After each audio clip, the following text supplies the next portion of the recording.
তোমরা যারা ক্লাস 6-এ পড়ো তোমরা ফার্স্ট ইউনিট পরীক্ষা দিয়েছো, এখন কিন্তু তোমাদের সেকেন্ড ইউনিট পরীক্ষার জন্য ভালোভাবে প্রিপারেশন নিতে হবে। পিস একাডেমি কোচিং সেন্টার থেকে তৈরি করা তোমাদের সেকেন্ড ইউনিট পরীক্ষার জন্য একটি স্পেশাল নমুনা প্রশ্নপত্র। এই নমুনা প্রশ্নপত্রের প্রতিটি প্রশ্নই কিন্তু খুব ইম্পর্ট্যান্ট, যা তোমাদের সেকেন্ড ইউনিট পরীক্ষায় আসার সম্ভাবনা খুব প্রবল। আচ্ছা, এটি আমরা আলোচনা করব। সম্পূর্ণ নমুনা প্রশ্নপত্রটির উত্তরও আমি কিন্তু দিয়ে দিয়েছি। তোমরা চাইলে উত্তরও পরপর নিজেদের খাতায় লিখে নাও। আর পরীক্ষা দিতে যাওয়ার আগে অবশ্যই এই সমস্ত প্রশ্নগুলি মুখস্থ করে পরীক্ষা সেন্টারে যাবে, তোমরা 100% লাভবান হবেই হবে। আর নতুন হয়ে থাকলে তোমাদের কাছে একটা রিকোয়েস্ট, চ্যানেলটিকে সাবস্ক্রাইব করতে ভুলো না এর পরের সাবজেক্টের নমুনা প্রশ্নপত্র পাওয়ার জন্য। তাহলে আমরা এবার স্টার্ট করি। নমুনা প্রশ্নপত্র 2026, দ্বিতীয় পর্যায়ক্রমিক মূল্যায়ন 2026, শ্রেণী ষষ্ঠ বা 6 মানে ক্লাস 6-এর বিষয় হলো ইতিহাস। তোমাদের পরীক্ষা হবে সেকেন্ড ইউনিট 50 মার্কের, আর সময় থাকবে 1 ঘন্টা 45 মিনিট, মানে দ্বিতীয় ইউনিট পরীক্ষার জন্য। এবার সেই নমুনা প্রশ্নপত্রটি আলোচনা করি। তারপর প্রথম নাম্বার 1, লেখা থেকে সঠিক উত্তরটি বেছে নিয়ে দেখো যে কোনো 10টি এমসিকিউ আছে।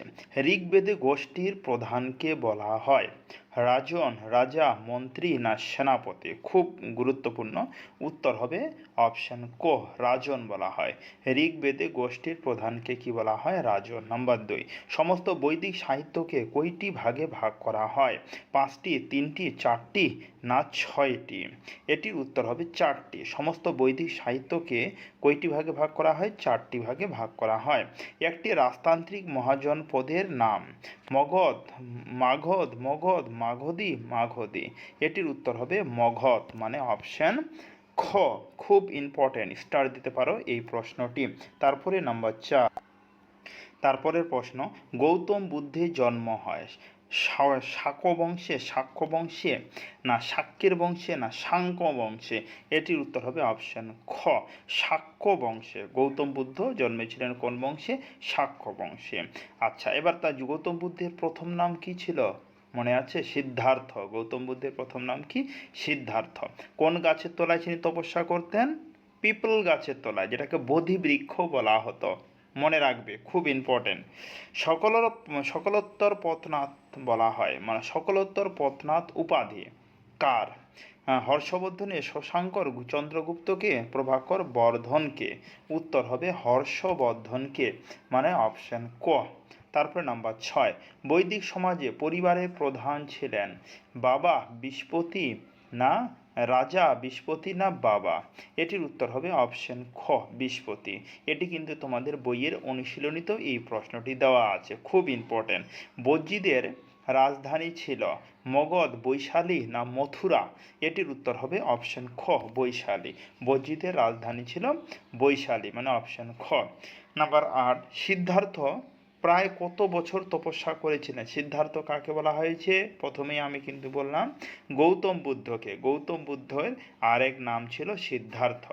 4, 5 না 6 বছর? এটির উত্তর হবে 6 বছর। সিদ্ধার্থ প্রায় কত বছর তপস্যা করেছিলেন? 6 বছর তপস্যা করেছিলেন। নাম্বার 9, পার্শ্বনাথ ছিলেন মগধের রাজা, বজ্জীদের প্রধান, জৈন তীর্থঙ্কর?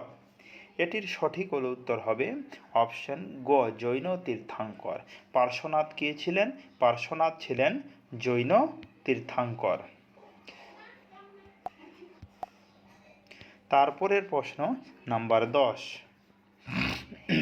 আর্য সত্য হল বৌদ্ধ জৈন আজীবিক ধর্মের অংশ?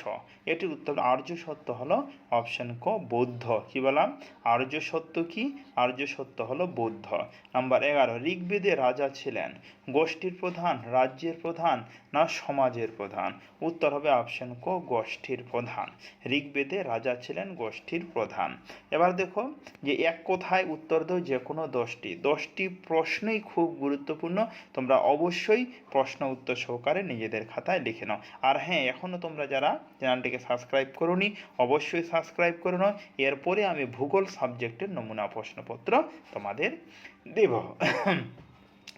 বৈদিক যুগে দুটি মুদ্রার নাম লেখো। 10টি প্রশ্ন করতে হবে। বৈদিক যুগে দুটি মুদ্রার নাম কি? খুব ইম্পর্টেন্ট, স্টার দিতে পারো। একটি হলো শতমান, 2 নাম্বার হলো নিষ্ক। রিপিট করছি, বৈদিক যুগের দুটি মুদ্রার নাম লেখো। একটি শতমান, 2 নাম্বার হলো নিষ্ক। তারপর নাম্বার 2, বৈদিক সমাজের একটি জনপ্রিয় খেলার নাম লেখো। উত্তর হবে দুধ, দয় জফলা হস্যু আত্ম। বৈদিক সমাজের একটি জনপ্রিয় খেলার নাম কি বললাম? দুধ। তারপর নাম্বার 3, দক্ষিণ ভারতের একটি মহাজনপদের নাম লেখো। দক্ষিণ ভারতের একটি মহাজনপদের নাম লেখো। উত্তর হবে অসমক। ও তালিবা ছয়ময় আর ক। দক্ষিণ ভারতের একটি মহাজনপদের নাম হলো অসমক। তারপরে নাম্বার 4, গৌতম বুদ্ধ কোথায় মারা যান? কুশীনগর। ট্রিপল স্টার দিয়ে রাখো, প্রশ্নটি কিন্তু ইম্পর্টেন্ট আছে খুব। গৌতম বুদ্ধ কোথায় মারা যান? কুশীনগরে গৌতম বুদ্ধ মারা যান। মৌর্য সাম্রাজ্যের শেষ সম্রাটের নাম লেখো। মৌর্য সাম্রাজ্যের শেষ সম্রাটের নাম হলো বৃহদস্থ। বৈরিকার হ দয়রফালা থ। কি বললাম? বৈরিকার হ দয়রফালা থ। তারপরে নাম্বার 6, আবেস্তার শ্রেষ্ঠ দেবতার নাম কি? উত্তর হবে আহুর মাজদা। আবার বলছি, আবেস্তার শ্রেষ্ঠ দেবতার নাম আহুর মাজদা।